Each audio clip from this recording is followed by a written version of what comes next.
Rodolfo Hernández fue el candidato sorpresa en la campaña electoral, con un tercer lugar en las encuestas en casi toda la contienda. Fue más que inesperado que llegara a segunda vuelta con Gustavo Petro. Para buena parte del país, excepto su departamento, Santander era un desconocido y aún así mantenía un 13% de intención de voto desde noviembre de 2021 hasta abril. Luego comenzó el repunte que lo llevó a segunda vuelta. Hasta hace 7 años, Rodolfo Hernández era otro de los grandes empresarios santanderianos cuya relación con la clase política liberal era de mecenazgo, a cambio de un trato preferencial. Su carrera política era casi nula. Era conocido como uno de los grandes constructores de Bucaramanga y Santander, pues era el dueño de HG, Hernández y Gómez Constructores. Era el típico contratista que usaba sus cercanías con los mandatarios de turno para beneficiarse. Cuentan los que lo conocieron en esa faceta, que comenzó en 1972. Su llegada al mundo de la construcción se forjó en la familia de un sastre y la administradora de varias tabacaleras en Piedecuesta, municipio muy cercano a Bucaramanga, capital del departamento. Siendo el mayor de 4 hijos, fue enviado a Bogotá a estudiar ingeniería civil en la Universidad Nacional. Tras culminar sus estudios, volvió a Santander, donde su primer trabajo fue la construcción de la vía que conecta Bucaramanga-Zapatoca. La incursión como contratista duró muy poco. Ante distintos choques, saltó a la construcción en el sector privado con HG. Contrario a otras constructoras, el primer objetivo de Hernández fue las casas para las personas de menos recursos. Hernández se hizo rico gracias a los pobres que compraban las urbanizaciones de HG, que comenzaron a hacerse en un primer momento en tierras donde anteriormente el candidato tuvo trapiches y plantaciones de caña. De la mano de su crecimiento económico, Hernández fue tomando reconocimiento en Piedecuesta, su ciudad natal. Tanto así que desde el Partido Liberal lo impulsaron a ser el concejal desde finales de los 70 hasta mediados de los 90. Este es un momento del que habla poco Rodolfo Hernández, que desde ese entonces puso en duda el papel que jugaba el consejo en una ciudad. Lo cierto es que hacia 1994 perdió la investidura debido a una sanción de la Procuraduría. El Ministerio Público lo encontró responsable de firmar contratos con la alcaldía cuando era concejal, una acción prohibida.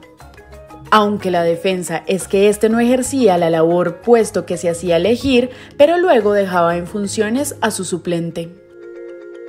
Tras la destitución, Hernández se mantuvo lejos de la política, con alguno que otro coqueteo. Desde los 90 hasta 2013, la relación de Hernández con el mundo político era las grandes donaciones a los candidatos liberales. Los beneficios que ganaba con esos apoyos han llevado a decir a algunos sectores que el que también conocen como el ingeniero participó de lo que se conoce como volteo de tierras, pero nunca ha existido una prueba contundente del tema. Lo único cierto es que Hernández era cercano al hegemónico liberalismo santanderiano y sobre todo el bumangués. La mayor cercanía la tuvo con Luis Lucho Borges, que fue su antecesor en la alcaldía de Bucaramanga. Rodolfo Hernández lo financió y lo ayudó a elegir.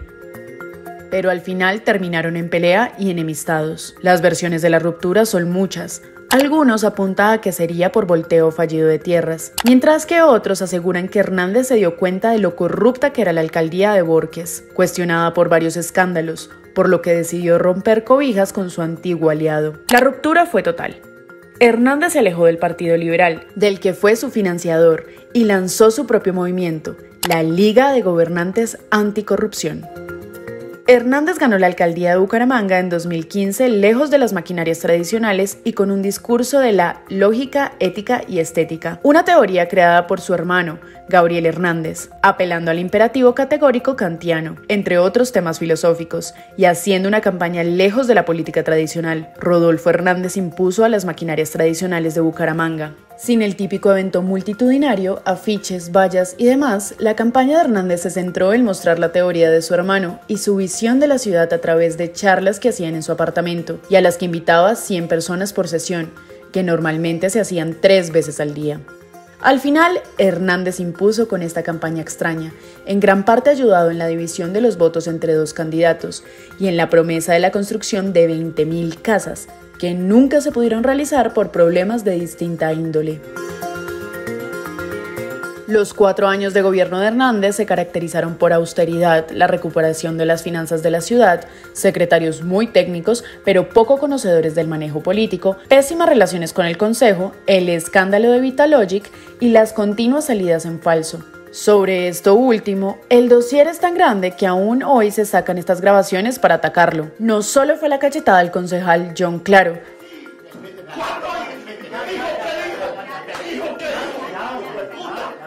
sino también algunos comentarios que llegaban a sonar machistas o xenófobos. Frente al escándalo de presunta corrupción con una empresa de nombre Vitalogic, solo hasta después de las elecciones comenzará el juicio por presuntas irregularidades. Poco importó estas últimas situaciones a los bumangueses, pues Hernández salió de la alcaldía con una favorabilidad bastante alta y reconocido por el país como el alcalde que le pegó a un concejal, que de inmediato asociaron con la politiquería. Esa cachetada, como reconocen sus más cercanos, fue la que lo puso en el mapa político y la que lo llevó a segunda vuelta.